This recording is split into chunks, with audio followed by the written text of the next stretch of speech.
Hello friend, welcome back to my channel পূর্বিস time স্টোরিতে। কেমন আছো সকলে? আশা করি সকলেই ভালো আছো। চলে এসেছি নতুন একটি ব্লগ নিয়ে। আর অনেক দিন ব্লগ দিতে পারিনি, তোমরা হয়তো আমাকে মিস করছিলে, আমিও তোমাদেরকে মিস করছিলাম। বাট শরীরটা খুবই একটু খারাপ ছিল, এডিট করতে পারছিলাম না, বাট কিছুই করতে পারছিলাম না। তো একটু লেট হলো, 4-5 দিন দেওয়া হয়নি। তো সকালবেলা উঠে পড়েছি, আর উঠে সবাই প্রায় উঠে পড়েছে। এখন যেটা করার দরকার, সকালবেলা উঠেই কিন্তু প্রথমেই আমাদেরকে চুলটা আঁচড়ে নেওয়ার দরকার। কারণ নিজেকে যদি পরিষ্কার রাখি না, বেশ একটা ঝাঁ চকচকে ভাব চলে আসে। যাই হোক, তারপরে তো ঘর পরিষ্কার, তারপরে হচ্ছে বাড়ি পরিষ্কার, রান্নাবান্না সব কিছু রয়েছেই। বা নিজেকে কিন্তু আগে সব সময় পরিষ্কার রাখার দরকার। আর এই দেখো বিছানার কি অবস্থা। আর ওই যে ফ্যান দেখতে পাচ্ছ, ওই ফ্যানটা হচ্ছে ওই চার্জার ফ্যান। সেটা হচ্ছে কাল রাতে কারেন্ট চলে গেছিলো, ঠিক কারেন্টটা যায়নি, আমার ফ্যানটা না খুব ডিস্টার্ব হচ্ছে। 2 বছর হয়েছে কেনা হয়েছে, কিন্তু এত ডিস্টার্ব হচ্ছে, এত মানে রেগুলেটর পাল্টেই যাচ্ছি, বাট কোনো ইয়ে হচ্ছে না। মানে সেই ডিস্টার্ব দেখা যাচ্ছে, চলতে চলতে ঘ্যার ঘ্যার করে আওয়াজ হচ্ছে, আবার বন্ধ হয়ে যাচ্ছে, এরকম একটা অবস্থা। লাস্টে এই চার্জার ফ্যানটা ছিল বলে রক্ষা পেয়েছিলাম, মানে মেয়েকে দিয়ে দিয়েছিলাম, কারণ ও ফ্যান না থাকলে তো জ্বালাবে, বিরক্ত করবে। তো এই দেখো ফ্যানটা সবই বিছানার উপরেই ছিল, বিছানার উপরে। তো সেগুলো এক এক করে সবই সরিয়ে রাখছি।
বাবা, সকালের কাজগুলো হলো, আর করতে করতে না পুরো ঘেমে গেছি। বাসি ঘর ঝাড় দেওয়া, তারপর হচ্ছে বাসি বিছানা ওঠানো। শুধু একটা ঘর নয়, অনেকগুলো ঘর সামনে, তারপরে হচ্ছে আমাদের ঘরটা, শ্বশুর শাশুড়ির ঘর, উপরের ঘর, করতে করতে একদম হাঁপিয়ে যায়। প্রায় 1 ঘন্টার মতো লাগে এগুলো করতে। সকালবেলাটা আমার খুবই ব্যস্ততার মধ্যে কাটে, মানে সকালবেলা বাচ্চার টিফিন করা, স্কুলে পাঠানো, মানে একটা খুবই যুদ্ধক্ষেত্র শুরু হয়ে যায়। তারপরে এই যে বাসি জামা কাপড়টা ছাড়লাম, তারপরে হচ্ছে শান্তি পেলাম। আর দেখো এই যে কালকের বাসি জামা কাপড়, মানে বাসি না এগুলো, মানে আমি কতবার ছাড়ি সেটাই দেখো তোমরা। মানে আমি না কি বলবো, দিনে 5-6 বার করে জামা মানে পাল্টালে আমার যেন বেশি ভালো লাগে। তো এগুলো নিয়ে যাচ্ছি, এখন রেখে দিচ্ছি, পরে স্নান করার সময় এগুলো সব আমি ধুয়ে নেব।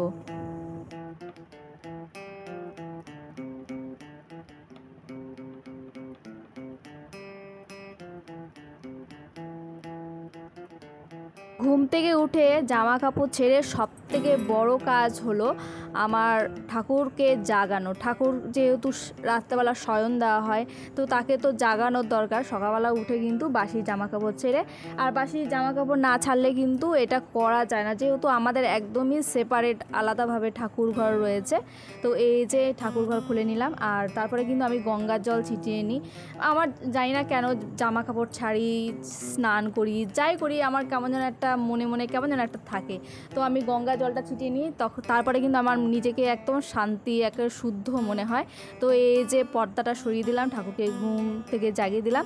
এরপর যেটা করব, এটা ঠাকুর ঘরটা মুছে নেব।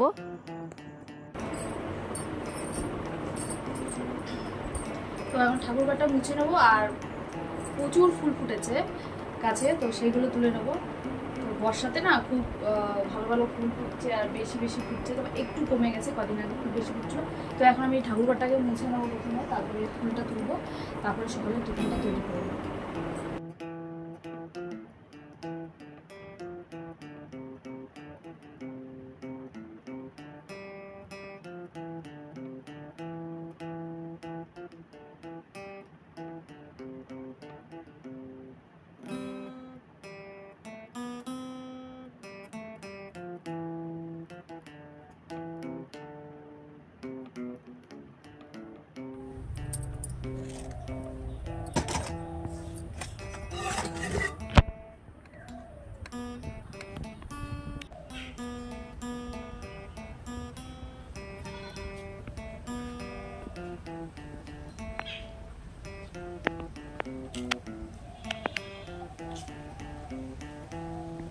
আমার বাড়িতে প্রচুর ফুল গাছ রয়েছে, তো সকালবেলা উঠে না আমার যেই কাজটা বেশি ভালো লাগে যে কোন গাছে কতগুলো ফুল ফুটলো, আর যত বেশি ফুল ফোটে না তত মনটা বেশি ভালো হয়ে যায়, আর ফুল যদি কম ফোটে একদম মনটা খারাপ হয়ে যায়। আর দেখো এখন তো ফুলের বাহার রয়েছে, কদিন আগে আরও বেশি ফুলের বাহার ছিল, আস্তে আস্তে কিন্তু কমে আসছে, আর যত ঠান্ডা পড়বে তত কিন্তু আস্তে আস্তে কমে যাবে। তো এই দেখো এইটাকে বলে সাদা কাঞ্চন, এই ফুলগুলো তুলে নিচ্ছি। আর এই বড় বড় ফুলগুলো দিয়ে না আর ছোট ফুল লাগে না, এই বড় বড় ফুলগুলো দিয়ে যদি সিংহাসন সাজানো যায় এত সুন্দর লাগে, এত সুন্দর লাগে। তারপরে তো বাড়িতে গাঁদা ফুল সেগুলো আছে, গাঁদা ফুল বলতে বাজার থেকে নিয়ে আসা হয় গাঁদা ফুল। আর আমি না গাছের প্রত্যেকটা গাছ থেকে না একটা করে মানে সব ফুল ছিঁড়ি না, একটা ফুল রেখে দিই, কারণ হচ্ছে বাড়িতে এত গাছ, তারপরে যদি কেউ বাড়িতে আসলো দেখলো যে বাড়িতে গাছ আছে বাট ফুল নেই, কেমন যেন একটা বাজে একটা ব্যাপার লাগে। তো প্রত্যেকটা গাছে না আমি কিছু কিছু ফুল রেখে দিই যাতে দেখতেও বেশ ভালো লাগে, আর এই কারণে আর কিছুই না। আর এই দেখো ফুলগুলো আমি তুলে নিচ্ছি, আর ফুলগুলো তুলতে এত ভালো লাগে, এত ভালো লাগে যে কি বলবো বুঝতে পারছি না। এই যে কতগুলো ফুল তুলে নিয়েছি, এবার হচ্ছে সাদা ফুল তুলবো। তো সাদা ফুলটা এখন একটু কম ফুটছে, এই দেখো সাদা ফুলগুলো আমি তুলে নেবো এখন। এই ফুল তুলতে না বেশ ভালো লাগে বলো, সকালবেলা উঠে ফুল তোলার মজাই কিন্তু আলাদা। তবে একটু রোদ উঠে গেছে আজকে, জানো তো, ফুল কাজ করতে করতে সাজিটা না রেখে নিই, নাহলে অসুবিধা হবে। আর কোথায় রাখি তাহলে জানো সাজিটা, এই দেখো এখানে একটু এরকম রয়েছে, এই যেটা রাখলে সুবিধা হয়। আর দেখো এখানে নীলকণ্ঠ ফুলও ফুটেছে খুব সুন্দর, এই যে নীলকণ্ঠ ফুলগুলো তুলে নেবো, আর বেশ সুবিধা হয় এই যেটা রেখে যদি ফুলগুলো তুলে নিই। তো এখানে অনেকগুলো নীলকণ্ঠ ফুল রয়েছে। এখন এই গাছটা কেটে দেওয়া হয়েছে কিছুদিন আগে, নাহলে এই ফুল কিন্তু আরও বেশ সুন্দর হয়েছিল। দেখো এখন কড়িগুলো অনেক কম এসছে, এই দেখো কড়িগুলো না এখন অনেক কমে গেছে, আগে প্রচুর কড়ি ছিল আর প্রচুর এক একটা শাখে অনেকগুলো করে ফুল ফুটছিল, বাট এখন অনেকটা ফাঁকা হয়ে গেছে, কিছুদিন পরে হয়তো আরও বেশি ফাঁকা হয়ে যাবে, এখন একটু ফুলটা কম ফুটবে। যত ওই শীতের দিকটা আসবে না, ঠান্ডার দিক পুজোর দিকটা আসবে, তত কিন্তু এই ফুলগুলো কমতে থাকবে। এই গরম বা বর্ষাকালে ফুলটা বেশি ফোটে। তো একদমই লাইটগুলো অফ করে রেখে দিয়ে গেছি ঠাকুর ঘরে, তো একটা লাইট শুধু জ্বালানো থাকে, এইটাই শুধু জ্বালানো থাকে, এই লাইটটা পিঙ্ক কালারের লাইটটা। এখন টিফিনটা সেরে নেবো। আটা মাখা আছে, তো রুটিটা একটু বেশি করে লাগবে না, এই আটা মাখা রয়েছে, তো আমি এখানে বেলে রুটিটা করে নেবো। শীত গ্রীষ্ম বর্ষা রুটি আমাদের ভরসা, রুটি ছাড়া আমার বাড়িতে কিচ্ছু হবে না। গ্যাসটাও জ্বালিয়ে নিই।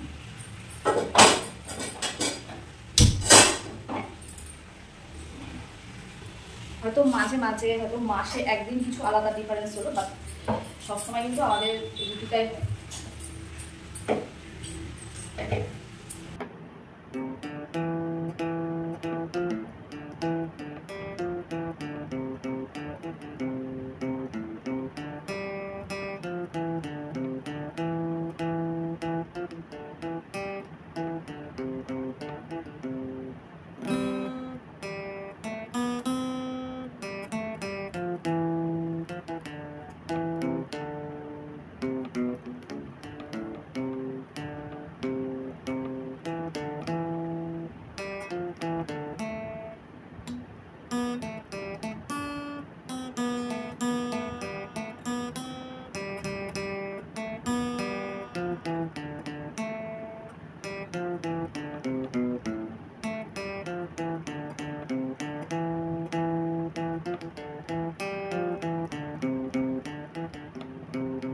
হ্যালো ফ্রেন্ড, চলে এসেছে এখন মেন কাজে, দুপুরের মেনুতে। তো সকালবেলার কাজ টাজ করে, তো আমরা যেহেতু ইউটিউব করি একটু এডিটিংয়ের ব্যাপার থাকে, হচ্ছে সেটা হচ্ছে ডাউনলোড করে ব্যাপার থাকে, ছাড়ার ব্যাপার থাকে, তো সেই কাজগুলো এখন করছিলাম এইটুকু টাইমের মধ্যে। এখন হচ্ছে রান্না করবো, আর রান্না করতে খুব বেশি টাইম লাগবে না। এরকম আমি কেটে মেটে সব রেখে দিয়েছি। এর মধ্যে রয়েছে হচ্ছে চাল কুমড়ো রয়েছে, তারপর হচ্ছে এরকম এর মধ্যে পটল রয়েছে, এর মধ্যে ভেন্ডি রয়েছে, ভেন্ডি রয়েছে, এর মধ্যে উচ্ছে ভাজা রয়েছে, এর মধ্যে কাঁচা আম কাটা আছে। হ্যাঁ, তো এইভাবে আমি কেটে কিন্তু রেখে দিই। যখন আমার আসে সবজি, তখন ধরো এত কিছু তো সবজি ফ্রিজে রাখা যায় না, বড় বড় জিনিস যেমন লাউ, চাল কুমড়ো, সজনে ডাঁটা, এগুলো রাখতে খুবই অসুবিধা। যদি এইভাবে ছোটো ছোটো বক্সে যদি কেটে রেখে দিই না, খুবই সুবিধা হয়। আর হচ্ছে আর চট করে রান্না করা যায়, যতই দেরি হয়ে যায় রান্না করা হয়ে যায়। তো এই ব্লগটা আপলোড করা আছে, আমি আরও অনেক কিছু করে রাখি, তো তোমরা যারা যারা দেখোনি এখনো সেই ব্লগটি অবশ্যই সেটা দেখে নিতে পারো। তো এখন রান্নাটা শুরু করে ফেলি। প্রথমে যেগুলো বক্সগুলো খুলে সবজিগুলো বের করে নিই। তবে আমার এগুলো সবই ধোয়া টোয়া রয়েছে, আমার ধোয়ার ব্যাপার নেই, একদম ফ্রেশ রয়েছে। তারপরে যে দেখাচ্ছি ভেন্ডি আছে এখানে। তো সব কিছুই এখন আমি রান্না করবো। আর টিস্যুগুলো না ভিজে গেছে, এগুলো রোদে দিয়ে রাখি, পরে আবার যখন সবজি রাখবো না তখন এগুলো রাখতে সুবিধা হবে। এটা বেশ রোদ আছে, তো টিস্যুগুলো আমি এখানেই মেলে রাখবো। আর একটা জিনিস দেখাই, দেখো এই দেখো আমাদের বাড়িতে প্রচুর নারকেল গাছ আছে, সুপারি গাছ আছে। তো নারকেল গাছগুলো বাঁচানো হয়েছে, তার থেকে পাতাগুলো, আর যেখানে ঝাঁটার কাঠি বের করার প্রসেস চলছে। এখানে আমার শাশুড়ি মা তুলছিলেন, এই যে এতগুলো তুলেছে, তুলে রেখে এখন আবার স্নান করতে গেলেন। তো উনি দেয়নি কাউকে, উনি নিজেই তুলবে, ঠিক করেছে। আর এই যে আমার কিছু পোষ্য আছে, তোমরা তো যারা আমার ব্লগ দেখো তারা অবশ্যই জানো, এই যে তারা খেলাধুলা করছে।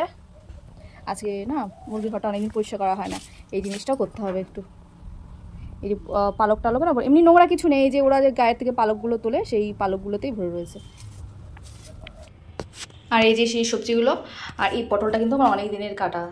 এই তোমার পটলটা কিন্তু এরকম পাকাই ছিল, যখন আমি কাটছিলাম না পটলটা এরকম পাকাই ছিল। তো এটা কিন্তু আমার মনে হয় 9-10 দিন হয়ে গেছে এই পটলটা। আর এই দেখো এগুলো কিন্তু কোনো কিচ্ছু হয়নি, আরও সুবিধা হয়েছে।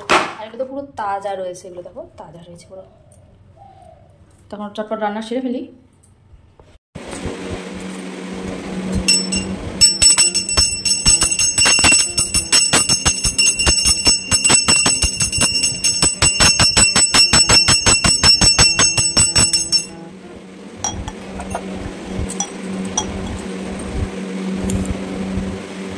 বন্ধুরা রান্নাবান্না সেরে স্নান টান করে জামা কাপড় ছেড়ে চলে এসেছি পুজো দিতে। আর এখন আমাকে প্রথম যেটা করি ভোলে বাবাকে সুন্দর করে স্নান করানো, কারণ ভোলে বাবাকে ঠান্ডা রাখলে সবাই ঠান্ডা থাকবে। আর যে বেলপাতা দিয়ে দিয়েছি, আর বেলপাতার যে বোটাটা সেটা ভেঙে দিচ্ছি। শুনেছি, আমি একটু কদিন আগে শুনেছিলাম যে বেলপাতার এই যে বোটাটা নাকি রাখলে নাকি মহাদেবের ব্যথা লাগে, তো তার জন্য এই বোটাটা ছাড়িয়ে দিচ্ছি। তো আমার মহাদেবের মাথায় ঠিক লাগে না, এই যে ঘরটা রয়েছে ঘটের উপরেই থাকে। তো এই যে ত্রিশূল রয়েছে, ত্রিশূলটাও সুন্দর করে ফুল টুল দিয়ে সাজিয়ে এটাকে বসিয়ে দেবো। আর এই যে আমাদের গোপু সোনা, আর এই গোপু সোনাকেও কিন্তু আমি এখন স্নান করিয়ে নেব। তারপর হচ্ছে চন্দন টিপ টিপ পরিয়ে তারপরে সুন্দর করে আবার তার সিংহাসনে বসিয়ে দেবো। সো ফ্রেন্ড, আজকের ব্লগটি কেমন লাগলো অবশ্যই কিন্তু কমেন্টে জানাবে। যদি ভালো লাগে একটি লাইক দেবে। যারা যারা নতুন চ্যানেলে ভিজিট করেছো তারা চ্যানেলটিকে চাইলে সাবস্ক্রাইব করে নিতে পারো নিত্য নতুন ভিডিও দেখার জন্য। আর যারা অলরেডি আমার চ্যানেলটিকে সাবস্ক্রাইব করে দিয়েছো তাদেরকে অসংখ্য অসংখ্য অসংখ্য ধন্যবাদ আমার অন্তর থেকে।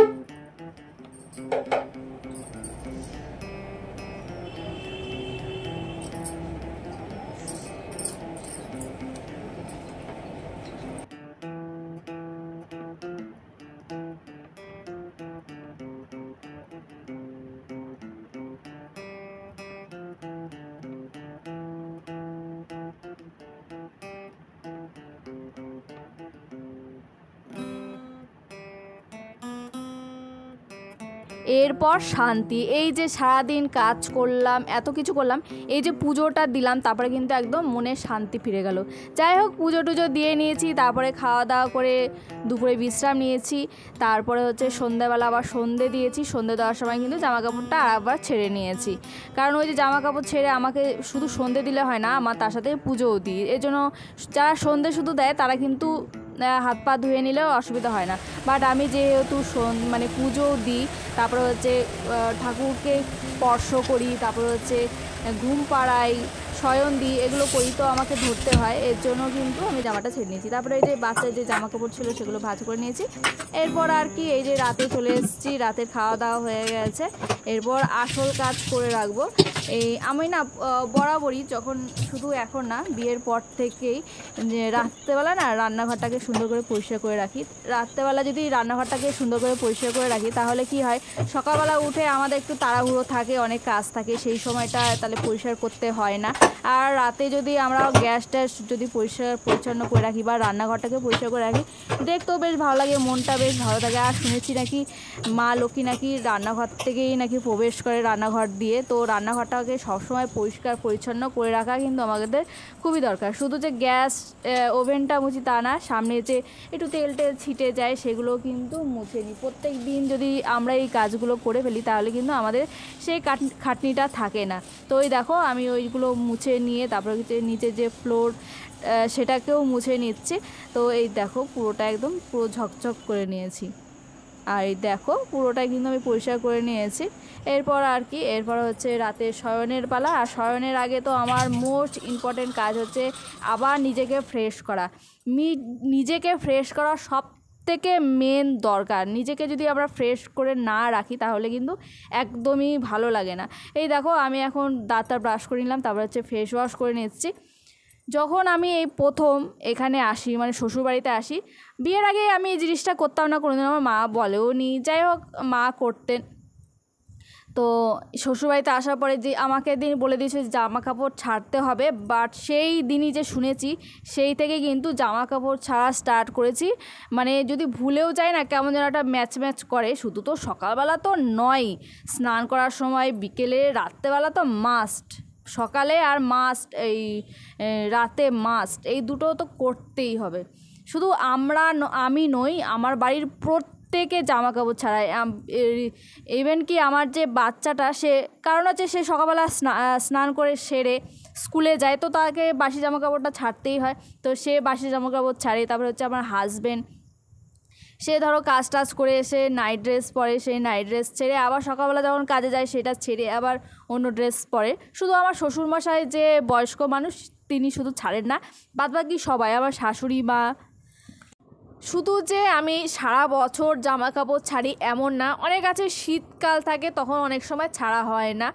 বাট একটা জিনিস আমি খুব ভালোভাবে লক্ষ্য করেছি, যে ধরো অনেক সময় শীতকালে আমার ইচ্ছা করলো না ঠান্ডার ভয়ে যে ছাড়বো না, তখন একটা জিনিস হয়, সেটা হচ্ছে স্বপ্নদোষ।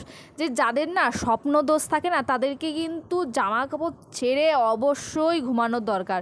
আমি লক্ষ্য করে দেখেছি আমার খুব স্বপ্নদোষ, মানে আমি যদি এমনি স্বপ্ন দেখি আর যদি জামা কাপড় না ছেড়ে শুয়েছি তাহলে তো আর বলতেই হবে না। সেই যে স্বপ্ন দেখা শুরু করব রাতে, তারপর হচ্ছে সেই ভোরবেলা এসে শেষ হবে সেই স্বপ্ন দেখা। আর এমন এমন স্বপ্ন দেখি না, জাস্ট আমি নিজেই ভয় পেয়ে যাই। এর জন্য যেটা করি, বিছানা ভালো করে ঝেড়ে, পারলে অন্য চাদর পেতে, তারপরে হচ্ছে জামা কাপড় ছেড়ে তারপরে শুই। নাহলে ওই যে ওই একটা ভয়, সারা রাত তো ঘুম আসেই না, যে মনে হয় যেন কি আমি ঘুমাইনি, আমি সারা রাত ওই করেছি, আর এত বাজে বাজে স্বপ্ন আসে। তো তোমরা চাইলে এটা করতে পারো, বাসি জামা কাপড় যারা ছাড়ানো, আমি জানি সবাই ছাড়ে বাসি জামা কাপড়, সবাই ছাড়ে, বাট রাতে হয়তো অনেকেই ছাড়েন, যেমন আমার শাশুড়ি মাই ছাড়েন না, আমি লক্ষ্য করেছি। তো এইটা ছাড়লে নিজেকে এত ফ্রেশ লাগে, গরমকালে তো বিশেষ করে গরমকালে, আমি তো যে যখন জ্যৈষ্ঠ মাসটা, জ্যৈষ্ঠ আষাঢ় মাস ছিল না, তখন রীতিমতো গা ধুয়ে, যত এসি থাকুক, এই যে রান্নাঘরের এই কাজগুলো করছি, এগুলো করতে করতে কি হয়, গা একদম ঘামিয়ে জল, মানে আমি তো প্রচণ্ড ঘামের রোগী, মানে ঘাম বেরোতে থাকে তো বেরোতে থাকি, আর ওই প্যাচ প্যাচে শরীর নিয়ে একদমই বিছানায় যেতে ইচ্ছে করে না। তারপরে এই যে সব ছেড়ে টেড়ে নিয়ে, এই দেখো এটা আমি দুপুরবেলা পরেছিলাম, এটা বাস ধুয়ে দিয়ে আবার কিন্তু এটা আবার এখন পরলাম। তারপরে বেশ বড় কাজ হচ্ছে, চুলটাকে কিন্তু খুলে রাখা একদমই উচিত না। চুলটাকে যদি আমরা খুলে রাখি না, আমার মেয়েকে বলে বলে তো হয়রানি হয়ে যায়, চুলটা খুলে একদমই রাখা উচিত না, তাহলে কিন্তু চুলে একটা জটলা পটলা একদম বাকিয়ে যায়। আর দেখো আমি কাজ সেরে এখন কটার সময় ঘরে ঢুকছি, 11:15 বাজে। প্রত্যেক দিন কিন্তু 12টা 12:15টায় আমার শেষ হয় কাজ।